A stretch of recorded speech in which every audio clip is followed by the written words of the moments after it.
Baik, berjumpa lagi dengan channel Palu Gada dengan saya Stefanus Wijaya. Kali ini saya akan sharing terkait penggunaan beberapa fitur, beberapa fungsi dalam Excel, yaitu sum untuk penjumlahan, produk untuk perkalian, if untuk kondisi, ya, dan bagaimana kita menghitung rata-rata atau average. Nah, di sini sudah disediakan contoh untuk teman-teman, di mana misalkan ada produk, stok, harga, eh, barang yang terjual atau stok yang terjual, kemudian sisa stok, kemudian jumlah uang yang diterima dari hasil penjualan, berarti nanti harga dikali jumlah yang terjual. Kemudian untuk status saya mencontohkan dengan tercapai atau tidak tercapai. Nah, baik, kita akan mulai untuk contoh kasus yang sudah tersaji. Nah, di sini misalkan ada produk, ya. Ada sabun, odol, sampo, ya, sabun colek, sunlight, dan kreolin misalkan. Stoknya kita buat semua sama 100. Kemudian harganya bervariasi. Nah, kemudian barang yang terjual atau jumlah jumlah barang yang terjual itu kita sudah setting, misalkan di sabun itu terjualnya 79 dan uh, odol 67 dan seterusnya. Nah, sisa stok, ya, kita menggunakan fungsi pengurangan dengan dengan rumus, ya. Jadi sel yang uh, akan kita kurangi misalkan stok, ya. Stok 100, ya, berarti nanti C3, ya, sama dengan C3 dikurangi E3, di sini 79, ya. Sisanya 21, ya. Demikian pun di di sel yang F4, ya, berarti sama dengan C4 dikurangi dengan apa nih? E4. Nah, kurang lebih seperti itu. Nah, kemudian untuk perkalian kita bisa menggunakan fungsi produk. Ya, jadi selain kita menggunakan tanda bintang, ya, atau perkalian biasa, kita bisa menggunakan produk. Ya. Produk ini, ya, sama dengan produk, kemudian sel yang akan kita kalikan. Misalkan D3 kita kalikan dengan E3. Ya, di sini di D3 E3. Ya. Nah, kemudian ada juga kondisi if, ya, if. Nah, if yang ada di contoh ini adalah uh, if standar, if dasar, ya. Jadi kita harus membandingkan, ya, misalkan nih, ya, jika penjualannya atau jika E, ya, itu lebih besar dari 30, ya, dia statusnya tercapai. Ya, misalkan nih, ini 79, ya, berarti kan lebih besar dari 30. Statusnya dia tercapai. Tapi jika tidak lebih dari 30, statusnya tidak tercapai. Contoh, ini 29.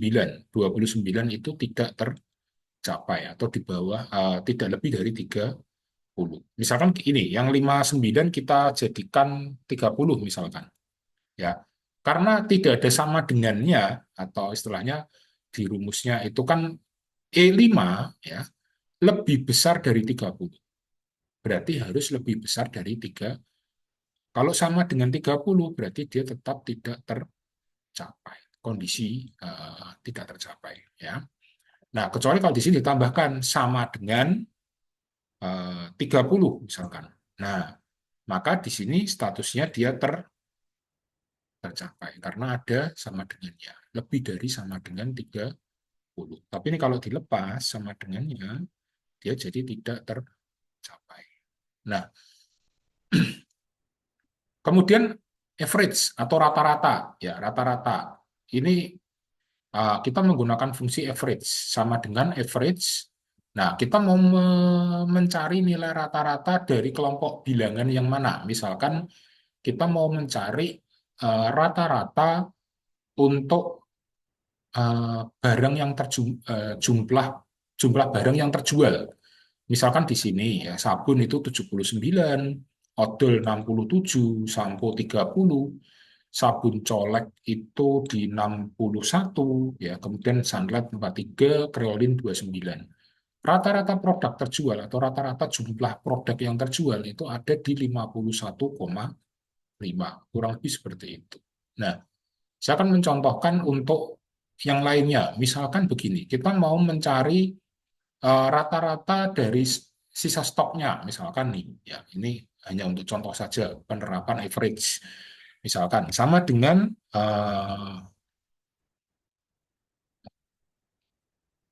average ya, sorry, average dalam kurung ya, nih cukup kita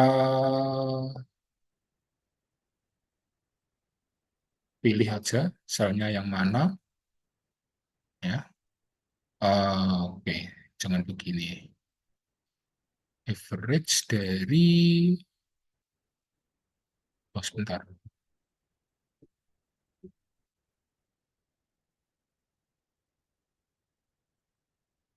Nah, nah ini adalah sisa rata-rata sisa stok ya. Misalkan kita mau mau mau praktek menghitung average ya atau nilai rata-rata ya. Misalkan di sini ini berarti rata-rata sisa stok yang ada itu di 48,5. Nah, ini untuk contoh menghitung rata-rata. Nah, bagaimana contoh untuk menghitung penjumlahan? Misalkan begini ya. Berapa sih jumlah item yang terjual ya. Misalkan di sini kan sabun 79, odol 67 dan seterusnya. Nah, caranya simpel, caranya tinggal kita tekan sama dengan ya sum kurung buka ya, kemudian kita pilih selnya atau kelompok bilangannya yang mau kita jumlahkan misalkan ya. Ini ya. Nah, enter. Nah, di sini total ada sekitar 309 item yang terjual ya, 309 piece atau 309 buah produk yang terjual. Ini jumlah terjualnya berarti 79 tambah 67 dan seterusnya. Ya, ini sum dari E3 sampai dengan E8. Nah, seperti ini. Ini contoh penggunaan sum. Kemudian contoh penggunaan produk atau perkalian. Di sini kita mengalihkan misalkan ya, misalkan 79 produk yang terjual, jumlah produk sabun yang terjual dengan harganya. Misalkan kita ingin menghitung berapa sih nilai barang yang masih kita punya. Berarti kita harus mengalihkan sisa stok dengan harganya. Misalkan seperti itu. Ya, tinggal kita misalkan di sini ya, sama dengan produk ya, kurung buka misalkan apa nih? Sisa stok ya sama oh sorry, sisa sisa stok aduh,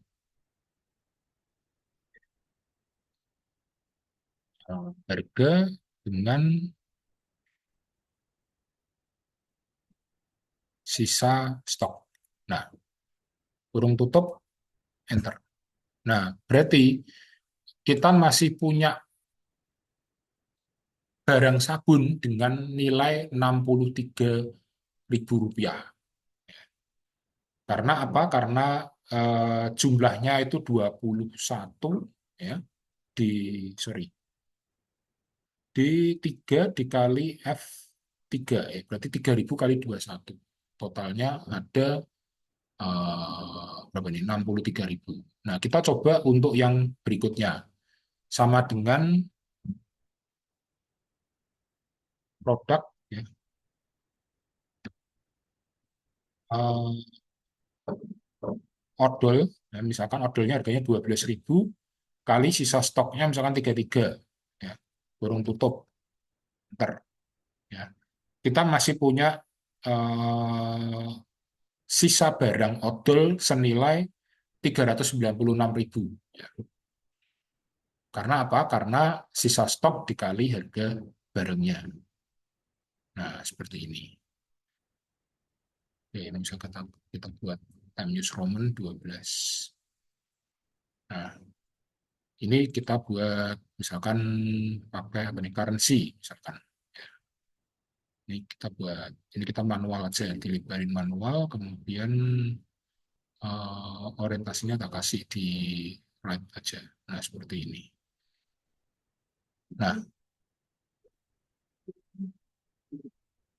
Nah, kemudian misalkan nih produk udah kan, tinggal kita tarik ke bawah. Nah, semuanya sudah otomatis terkopi rumusnya ya ke bawah. Nah, total sisa stok misalkan, total berapa sih eh, total nilai barang yang masih kita punya, misalkan seperti itu ya. Berarti kita menggunakan fungsi sum ya, menjumlahkan seluruh nilai barang yang kita punya dari odol sampai dengan kreolin ya, misalkan seperti itu. Nah, berarti kita masih punya sorry, kita masih punya nilai barang, total nilai barangnya itu sebesar 5.678.000 rupiah.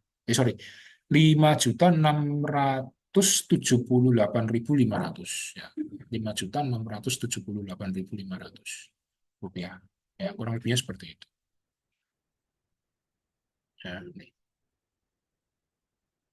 nah, ini adalah contoh ya. Untuk if kita di sini ingin menggunakan fungsi if ya. Misalkan saya ingin eh, menggunakan kondisi if ya untuk mengetahui apakah target penjualan harian saya tercapai atau tidak. Ya, total penjualan saya tercapai atau tidak. Ya, misalkan begini, target penjualan itu dipasang di 3 juta. Ya, kalau lebih dari 3 juta berarti memenuhi ya, lebih atau sama dengan misalkan seperti itu ya. Nah, misalkan kita buat di sini ya datanya misalkan. Sini 3 juta misalkan. 30123 ya. Yang di sini 3.100.000 misalkan. 10123. Yang di sini misalkan 2.900.000 ya. 123 misalkan seperti ini. Nah, di sini kita ingin membuat fungsi if ya untuk mengetahui apakah target penjualannya itu tercapai atau tidak. Ya, misalkan if ya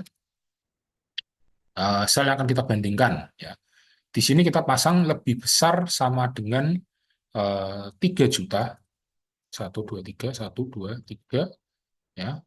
Dia statusnya eh, ter sorry, statusnya tercapai ya. Kalau tidak, dia tidak tercapai. Nah, seperti ini. Nah, ini statusnya tercapai. Kemudian kita tarik ke bawah. Nah, di sini karena saya menggunakan sama dengan 3 juta, ya, jadi nilai yang sama persis dengan batasnya 3 juta itu masih dikategorikan tercapai. Nah, sebaliknya yang kurang, ya, kurang dari 3 juta itu statusnya tidak tercapai. Ya, kurang lebih seperti itu. Baik, demikian tutorial singkat saya terkait penggunaan sum, produk, if, dan average. Sampai jumpa di video berikutnya. Terima kasih.